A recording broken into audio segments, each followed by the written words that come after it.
दोस्तों, आज पेश है विधवा का प्रतिशोध। ये कवर चित्र है दोस्तों।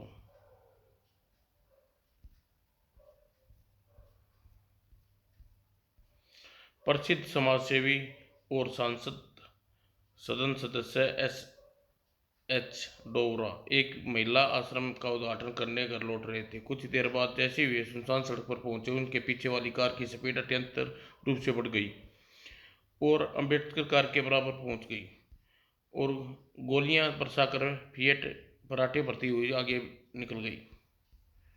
घटना के 1 घंटे बाद तभी ऑपरेशन रूम। अब नेताजी की तबीयत कैसी है डॉक्टर साहब? नेताजी बच तो जाएंगे न, घबराने की कोई बात नहीं है, वे खतरे से बाहर हैं, कुछ देश में होश आ जाएगा। भगवान तेरा लाख लाख शुक्र है या अली, तू सब का रखवाला। और उधर पुलिस हेडक्वार्टर में देश में विस्फोटक स्थिति रोकने के लिए जैसे ही हमें मुजरिमों को जल्द से जल्द गिरफ्तार करना है। आप चिंता मत कीजिए सर, हम अपराधियों को पकड़ने के लिए कोई कसर नहीं छोड़ेंगे। इधर अपराधियों के अड्डे पर टारगेट का ध्यान में रखकर फायरिंग करनी थी। अंग्रेजों को मारने का क्या लाभ हुआ? सारी बात आगे से गलती नहीं होगी। खैर, पुलिस की इस संबंध में क्या प्रोग्रेस है? इस केस में इंस्पेक्टर त्रिवेणी को नियुक्त किया गया है बॉस। वह एक खतरनाक ऑफिसर है जी, तुमने उसके बचकर काम करना होगा। तुम लोग देश में ऐसी भयानक अफरा तफरी फैला दो कि स्थिति संभालने ना समझे, ऐसी ही होगा बॉस। और दूसरी तरफ शहर में मशहूर प्राइवेट डिटेक्टिव धर्म खन्ना के ऑफिस में तो आपके पति निर्दोष हैं और पुलिस उन्हें जबरदस्ती गिरफ्तार किया है। हाँ, मामला वाकई गंभीर है, मज़ा आ जाएगा काम में अगले ही पल। ठीक है सविता जी, आपका केस ले रहा हूँ, लेकिन मेरी फीस यह लीजिए 2,000, बाकी का काम हो जाने के बाद। Thank you. मैं सिर्फ दी आपके पति के बारे में जानकारी करके आपको रिपोर्ट दूंगा। मैं इंतजार करूंगी। और कुछ देर बाद सविता अपने घर पहुंची। Welcome miss Savita, welcome. तुम फिर यहाँ? मैं तुम्हें यही समझाने आया हूँ कि ज़्यादा चालाक बनने की कोशिश मत करो, नुकसानदेह हो सकती है। मैं तुमसे कहा कि तुम्हारा पति कुछ दिन में छूट जाएगा, लेकिन तुम इस सिलसिले में डिटेक्टिव खन्ना के पास पहुंच गई। अगर वह अपने पति की ज़िंदगी चाहती हो तो यह केस वापस ले लो। बोल चुके या कुछ और बोलना बाकी है? यह रुपये रखो, तुम्हारे पति ने भिजवाए हैं और तुम जा सकते हो। ठीक है, तुम जा सकते हो। मुझे गलती हो गई, मुझे इस बारे में धर्म खन्ना से बात करनी चाहिए। और दूसरी ओर पुलिस इंस्पेक्टर सविता के पति रमेश भारद्वाज को पुलिस का टर्चर सह रहा था। बता रामदादे, शहर में जो वारदात हो रही है उसके पीछे किसका हाथ है? किसका काम लिए काम करता है तुम? मुझे छोड़ दे इंस्पेक्टर, मैं कुछ नहीं जानता। कमीने बोल कमीने, वरना तेरी खाल खींच लूंगा। मैं सच कह रहा हूँ, मैं कुछ नहीं जानता। मैं नहीं मैं नहीं देखता हूँ कि तू कैसे जुबान नहीं खोलता। आह, तड़ा। फिरते फिरते रमेश बेहोश हो गया, लेकिन जुबान नहीं खोली। पता नहीं किस मिट्टी का बना साला। और हवलदार, जैसे ही इसे होश आए, कमिश्नर साहब से बात करने जा रहा हूँ। हवलदारी से होश में लो। जी जनाब। और उधर मकर मकवाना के अड्डे पर हूँ तो रमेश भारद्वाज काम करना पड़ेगा। यस बॉस, वह कभी भी टूट सकता है, तो फ़ौरन उसे शूट कर दो। Okay boss. हमें अफसोस है माय डियर रमेश, तुम्हारी हमें मजबूरी में तुम्हारी पत्नी को विधवा बनाने का आदेश देना पड़ा। और दूसरी ओर विजय अपने ऑफिस में बैठा था कि मैं आई कविन सर। ओ धर्म, तुम आओ भाई, बैठो। थैंक यू विजय। बताओ, और बताओ, तुम लोग गर्म लोग या ठंडा? बस तुम्हारी गर्मजोशी से जानकारी ही चाहिए। अबे साले, तू रहा ना खुदगर्ज। अच्छा बता, क्या काम है? मेरी एक क्लाइंट है मेरी एक क्लाइंट का पति तुम्हारी कैद में है। मुझे उसके बारे में थोड़ी सी जानकारी चाहिए। किस की बात कर रहे हो तुम? रमेश भारद्वाज की? वह खूनी क्या उस खूनी की? ये तुम क्या कह रहे हो? मैं ठीक कह रहा हूँ। पिछले हफ्ते गृह मंत्री जी पर कातिलाना हमला उन रमेश भारत उस सरासर भूमिका में था। Oh no. फिर तुम फिर कुछ बातें करने के बाद धर्म वहां से रवाना हो गया और कुछ देर बाद सरिता के घर पहुंचा। तुम्हारा पति लखपति बनने का सपना ही उसे जुर्म की दलदल में ले गया। वह गृह मंत्री की हत्या का प्रयास में पकड़ा गया है। नहीं, यह नहीं हो सकता। लेकिन अगले ही पल सोच में डूब गई। इसका मतलब यह है वह आदमी बार बार जो आता है मेरे पति का साथी है और मुझे पैसे दे जाता है। लगता है सविता मुद्रिम के विषय में कुछ जानती है लेकिन छिपाने की कोशिश कर रही है। फिर कुछ देर बाद, क्या आप मेरी उनसे मुलाकात करा सकते हैं? क्यों नहीं, चलिए मेरे साथ और जल्दी ही। मैं तुम्हें जुबान खुलवाने पर मजबूर मैं तुम्हें जुबान खोलने पर मजबूर कर दूंगी। मेरे प्यार के आगे झुकना ही पड़ेगा। और जब पुलिस स्टेशन में मैं यह अब भरी जिंदगी नहीं गुजार सकती सविता। जितने जिसके लिए मैं काम कर रहा था वह सारे सपने साकार कर देंगे। एक दिन हमारे पास कार, कोठी, नौकर चाकर सब कुछ होगा तो सोने से लाद दूंगा। क्या सोचने तुम रिपाप की कमाई से मुझे सुख चैन मिल जाएगा? अगर तुम मेरे सुख शांति चाहती हो तो कानून को सारी बातें बता दो। तुम वह तुम्हारे साथ रियायत बरतेगी। तुम पागल हो गई क्या सविता? पागल मैं नहीं, तुम हो गई हो। दौलत के और हवस ने तुम्हारे सोचने समझने की शक्ति खत्म कर दिया है। तुम इस विषय में बहस न करो। और अच्छा है मैं कुछ नहीं सुना। तो फिर तुम सुन लो। अगर तुम मुझसे अपना रास्ता न बदला तो मैं तो हमेशा हमेशा खो दोगी। श्वेता सुनो, प्लीज मेरी बात सुनो। लेकिन श्वेता न रुकी। उप जिसकी खुशी के लिए मैं जुर्म की दुनिया में चुनाव किया था मुझे कुछ भी नहीं समझ रही। और तभी, साहब आपके लिए कमिश्नर साहब का फोन है, चलो। और ऑफिस में बाहर आकर, यस सर, विजय स्पीकिंग। दूसरी ओर से पता नहीं क्या ऐसा क्या कहा गया और विजय त्रिवेदी उछल पड़ा।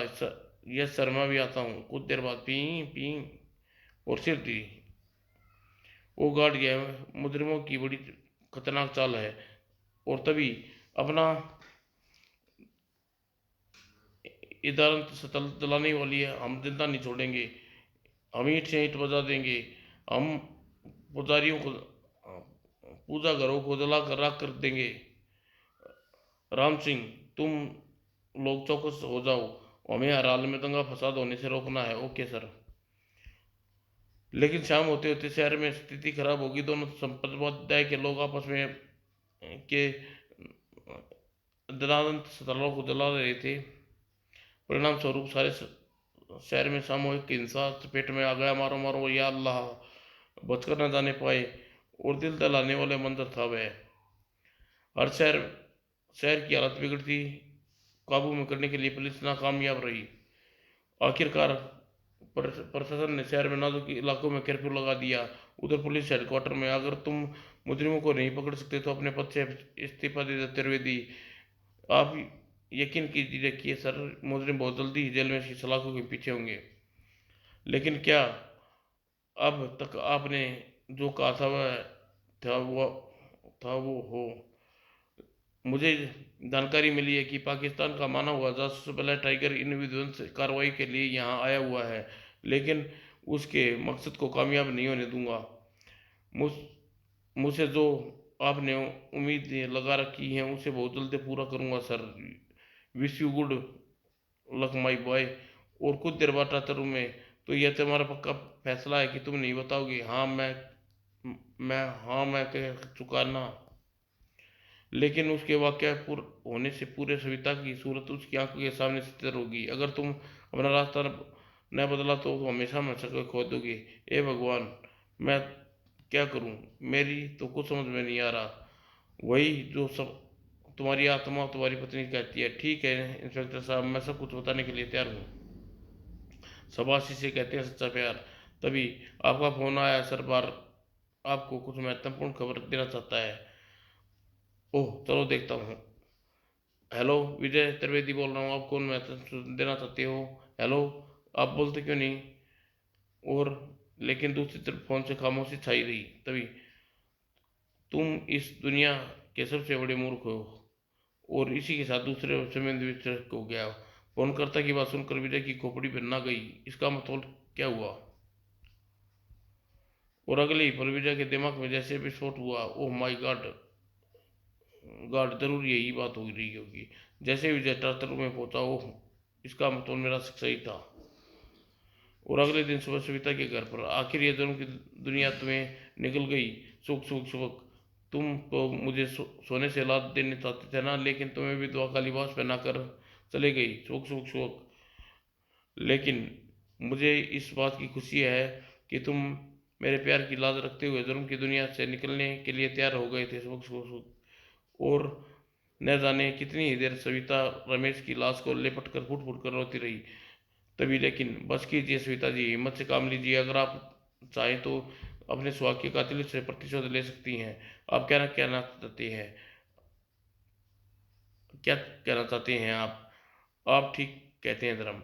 यही कि अपराधियों के बारे में जो कुछ जानती हैं मुझे छिपाइए मत। फिर सविता ने टोनी के विषय में सब कुछ बता दिया। पूरी बात जानकर, ओह, तो सवित हो सकता है वही आपको फिर पैसे देने आए। हाँ, हो सकता है। तो फिर आप मेरे कहे मुताबिक चलिए कि टोनी को पकड़वा कर उसके पास कोई पता जानने की कोशिश करूंगा, ठीक है?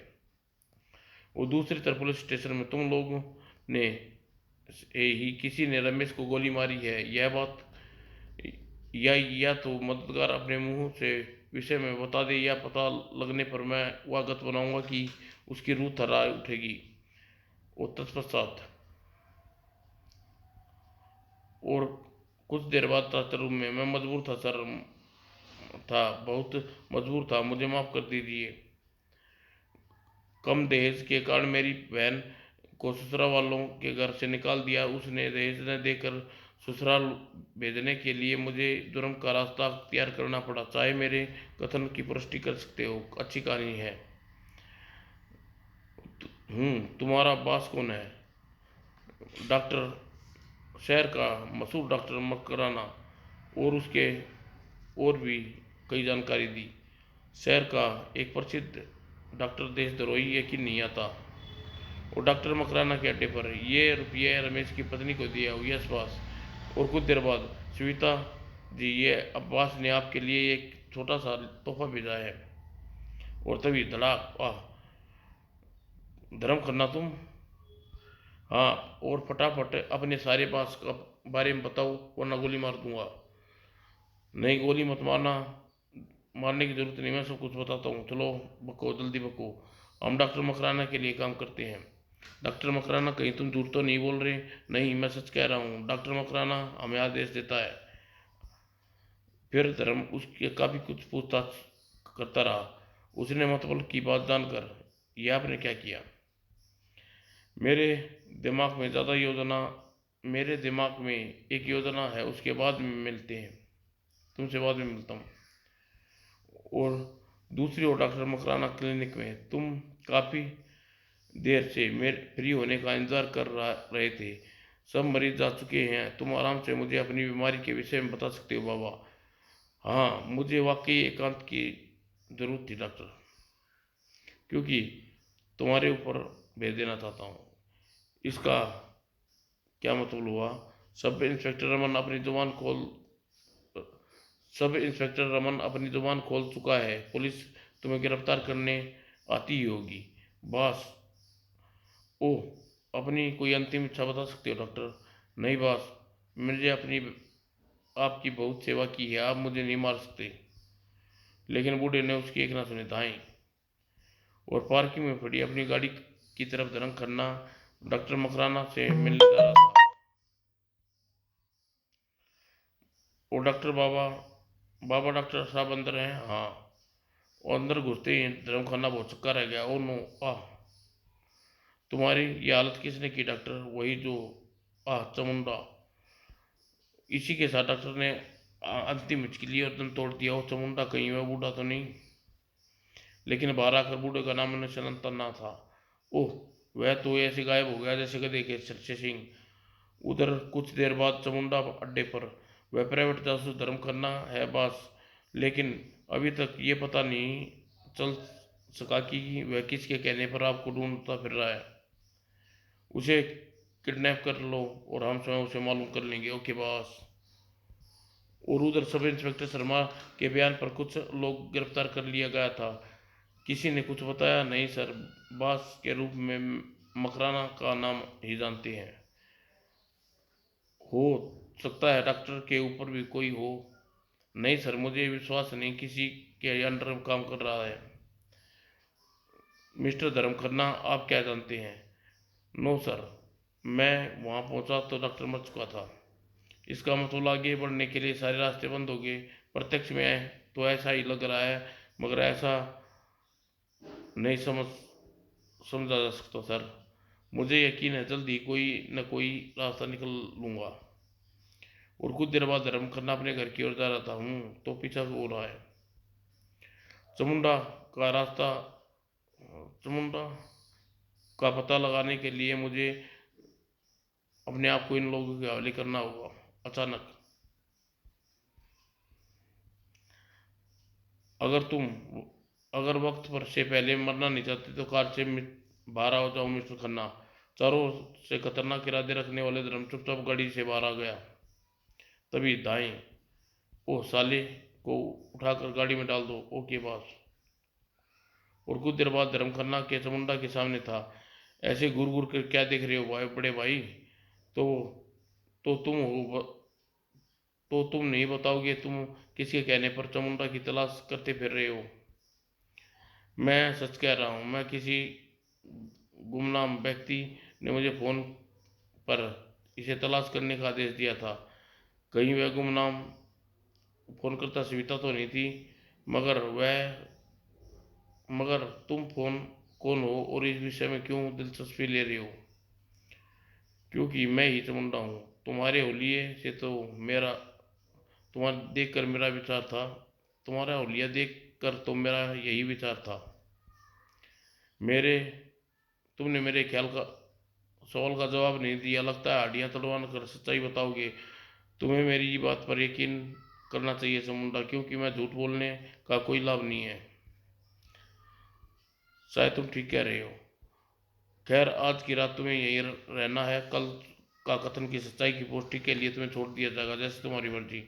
होटल मरीना में हर समय गैरकानूनी धंधे होते हैं। यहाँ शरीफ लोगों का कोई काम नहीं था। रात के करीब 9 बजे।